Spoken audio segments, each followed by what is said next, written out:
Today I'll be comparing the Informed Consent for Ellis Counseling LLC to the ACA Code of Ethics Sections A2A and A2B and the Alabama Code of Ethics Sections A3A, A3B, and the Standards of Practice Section A, covering informed consent and the counseling relationship. Ellis Counseling covered most areas. There were 5 areas recommended by the ACA Code of Ethics Informed Consent, but not by the Alabama Informed Consent sections. Those are counselor qualifications, credentials, relevant experience, approach to counseling, and role of technology. 2 additional areas that are recommended by both ACA and the Alabama Informed Consent sections of their Code of Ethics that are not included in the Ellis Counseling Informed Consent are warning of the stigma of a DSM diagnosis, and there was no limits of confidentiality for consulting with peers or supervisors.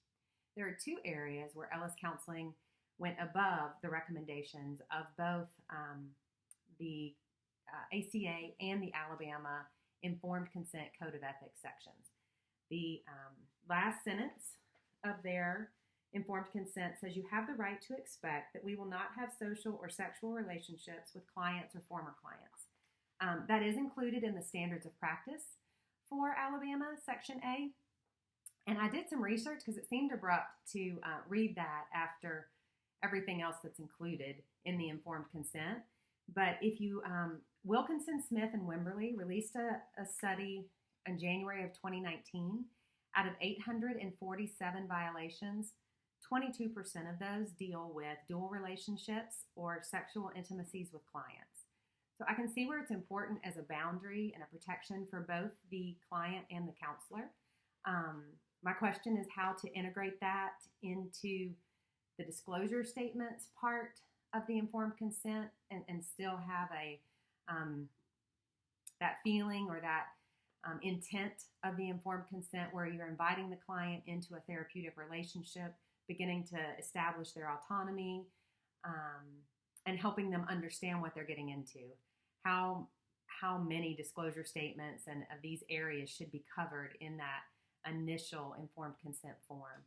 One area that I am interested in, would like to include in mine, and I would like your opinion, Dr. Byers and my classmates, is including faith and religion, if that is something the client would like to introduce in the session.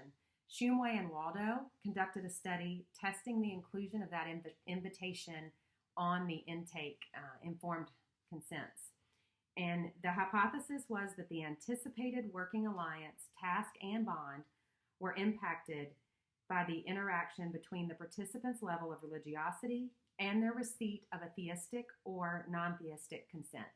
Those clients that were more religious did appreciate and anticipated a better therapeutic relationship when that invitation to bring religion and spirituality was on the informed consent.